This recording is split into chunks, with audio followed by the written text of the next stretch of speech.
আগের দিন সকাল সকাল ঘুম থেকে উঠে খাওয়া দাওয়াটা কমপ্লিট করে আজকে সারাটা দিন শুধুমাত্র ল্যাদ খেয়েছি।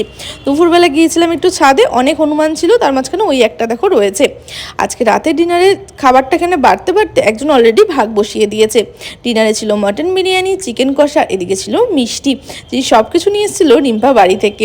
এদিকে বার্থডে গার্ল রেডি হচ্ছে আর আমরা এদিকে বার্থডের প্রিপারেশন করছি। প্রত্যেকবারের মতন তিশার বার্থডেতে এবার একটা জিনিস বানানো হচ্ছে, যার জন্য আমরা প্রথমেই দিয়েছিলাম 1 চামচ হরলিক্স, 1 চামচ ছাতু, আর এখানে দিচ্ছে আদা রসুনের পেস্ট। তারপরে দিয়েছিলাম হচ্ছে চিলি ফ্লেক্স আর দিয়েছিলাম গরম মশলা।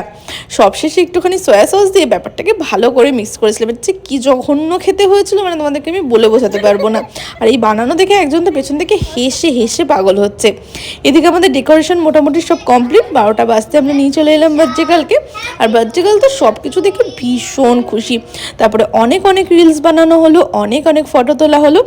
সবশেষে বললাম কেকটা কাটি, বলো না আগে এটা টেস্ট করে ওর মুখের এক্সপ্রেশনটা জাস্ট একবার দেখো তোমরা।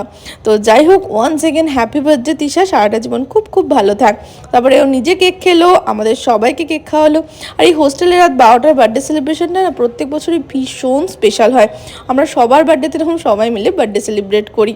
তো এবার সবশেষে গিফট দেওয়ার পালা। ওকে আমরা দিয়েছিলাম একটা টোট ব্যাগ আর একটা ছোট্ট সেম দেখতে পাউচ। গিফট কিন্তু বার্থডে গার্লের ভীষণ পছন্দ হয়েছে। তো দেখা হচ্ছে তোমাদের সাথে নেক্সট ব্লগে।